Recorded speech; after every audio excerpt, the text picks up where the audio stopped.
welcome to my ranking of the Cyberpunk endings. This is number 8. There's going to be like a video a day.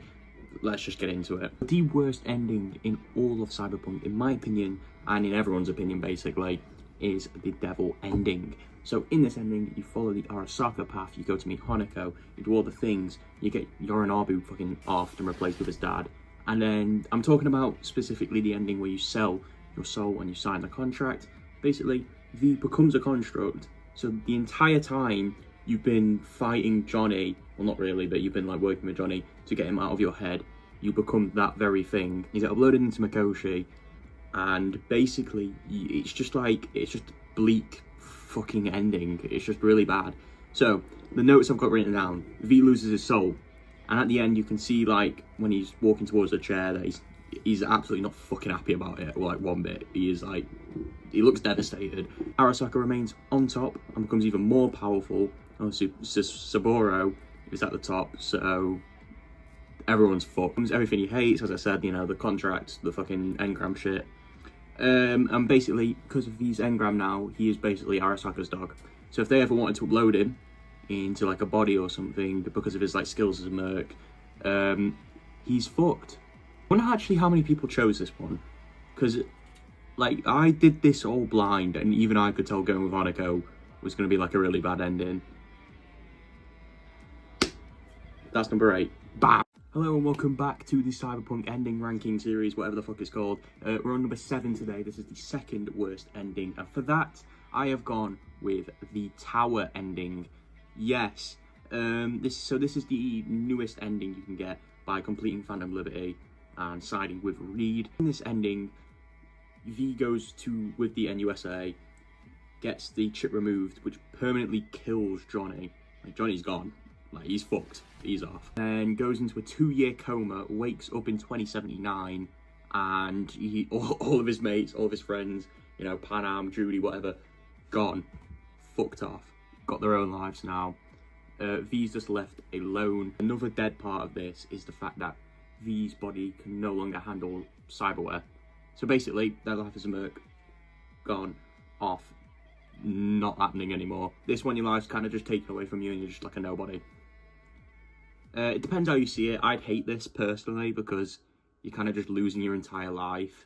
The 3 notes I've got written down for this is V becomes powerless, as I've spoke about, losing all their implants. V loses all their friendships except for Misty and Victor, who are at the end. But Victor has become like sort of like contracted. And now he's on like, basically doesn't have time for V anymore. Whereas like Misty's the only one that feels like an actual like true friend. And my 3rd point is just Panam.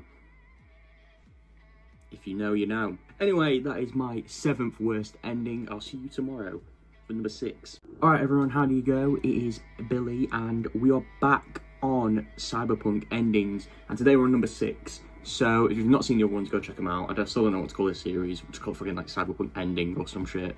Number 6 is what probably everyone expected number 7 to be last time, which is the path of least resistance. The ending where V commits suicide. So basically, in this ending, V chooses to throw away the pills when you're on the rooftop with Johnny and take the easy way out, which is the most like painless way in terms of V himself and others. The process behind this with V is that basically he's gone through all this shit and he's given up and he doesn't want to get anyone else harmed, so he chooses to just blow his own head off. There's like a cool little exchange with him and Johnny where Johnny learns to just accept what V's doing, whereas like early game Johnny would just like call him pussy or anything. Johnny actually sits with V in his final moments and like comforts him. Basically this ending is like, it's above the other ones because at least it's V's choice and he doesn't get like shit consequences at the end of it. Like the tower ending, if you haven't seen the other episodes, the tower and the devil are below this. Tower ending, he loses all of his mates, all of his like, implants, and just gets like a fresh shot of life, but he's kind of fucked in the Cyberpunk universe without any implants. And the devil ending, obviously, he sells his soul, and he gets to pick his own sort of like way to go out. V obviously commits suicide, which is bad, and the phone calls, or like the calls at the end that you get, are quite harrowing to listen to. especially Judy's. But yeah, that is my pick for number 6, is the path of least resistance, the third worst ending in this game. And tomorrow I will see you for number 5 in a bit. Is it time? You know, it really is beautiful. Been nice working with you, V. Yeah. With you too, Johnny.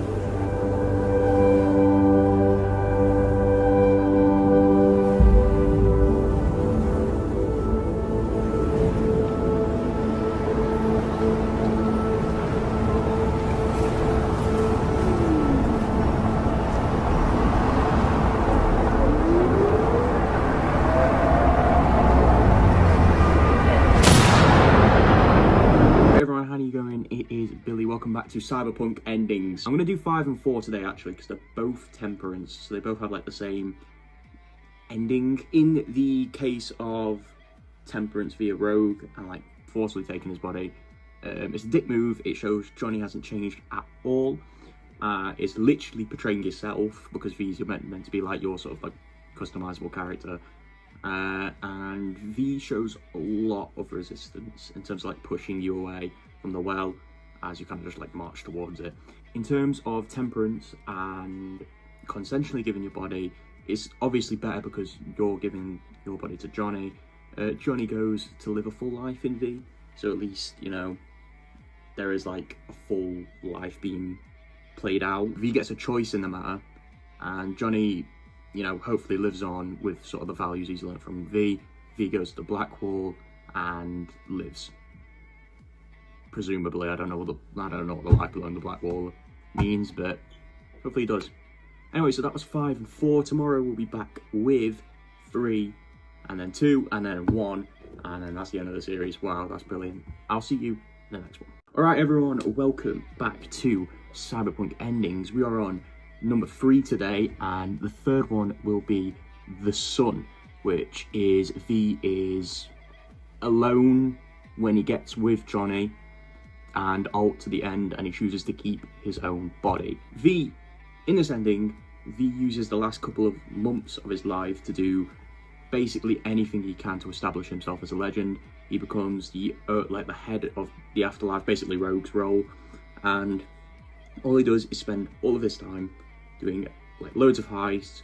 Wants to make himself an icon, legend, same thing, until Mr. Blue Eyes comes at the end of it and is like, rob this casino and you'll live. That's quite good. V gets free reign over his life at the end. He spends it how he wants to, and he becomes a Night City legend. Literally top of the afterlife he is. This is probably the canon ending in terms of like the actual ending cutscene. Hopefully he accomplishes it well and he gets what he wants, which is a further extension of 6 months. See you then. Alright everyone, welcome to Cyberpunk Endings. This is the second best ending in the game in my opinion, and it is Don't Fear the Reaper, the super secret ending that takes like 10 minutes of waiting for some reason to get. To get this, you need to have Johnny's relationship at least 70%, pick a whole bunch of things on chipping in. If you want a video on how to get it, I'll do it. Pick like a whole sort of like line of dialogue in chipping in. You get to the ending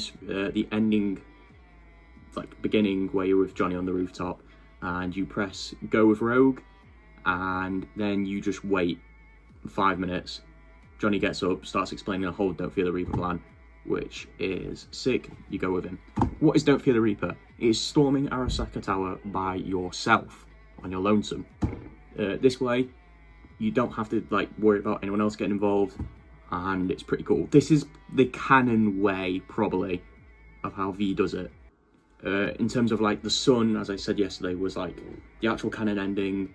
This is probably the ending that leads into it, because it leads into the Sun ending, because V ends up alone, do you know what I mean? Basically, this ending's sick because storms Arasaka Tower with Johnny, single-handedly wipes out Adam Smasher. That's for all of David and Rebecca. I just put down the word goated. And it is probably the canonical ending, so it has to be up there. Pretty good ending. Still not the best though, and if you've done the process of elimination, you'll know what's best tomorrow, and it's pretty obvious. I think it's like probably the top in the community. Anyway, I'll see you then. Yeah. Right, everyone, welcome to the final episode of Cyberpunk Endings. I know you're devastated. If you've done the process of elimination, you know what's coming up. The best ending in Cyberpunk, by far, is the Star. The ending which, I'm talking from Male V, because I played Male V all the time. I never actually used Valerie. But Vincent's ending is where he storms Arasaka with the Aldecaldos. Basically, this ending's sick. You go under using a Night Corp, like, fucking drill thing. You go under Arasaka and then fight up into Mikoshi. Obviously, body Adam smash with Panam. Soul, unfortunately, gets bodied, but, you know, there's always a price to pay with this shit. Plug into Mikoshi, you pick V to live, and the ending cutscene is V and Panam fucking off with the Aldecaldos. This ending's sick because before the ending, like, cutscene actually takes place, you actually become an Aldecaldo, like, permanent, like, proper part of the family, which is sick because V's not really had a purpose, like, until he got the chip in his, he was just kind of like fucking about with Jackie. It's the most hopeful ending in the game, and what I've not really talked about in these endings is how he treats his bullet necklace that he gets, because you can tell kind of how he feels, or you can symbolize what the ending is by how he treats his bullet necklace. Like, for example, in the devil ending, if you choose to leave and not sign the contract, he kind of like tears it off like he's pissed, because he is, because he's fucked up, he's made the wrong decision. Also in the devil ending, if you choose to keep it, if you choose to sign the contract, sorry, he keeps it on with him as he gets uploaded into Mikoshi, showing that, like, he's clinging on to the past and he's not let go. Where in this ending, he does let go. Literally, he takes it off and then throws it off and it goes in the water, basically meaning he's cut all of his ties to Night City and he's ready to move on with his life. And then my final point is that V just lives out the rest of his months cared for by the family. He's with, like, basically all of his mates now. Yeah, so that is the end of the series. If you enjoyed, like and follow. I don't know what I'll do next. Fuck knows, just, like, keeping a series is basically the only way I'm, like, consistent on this page.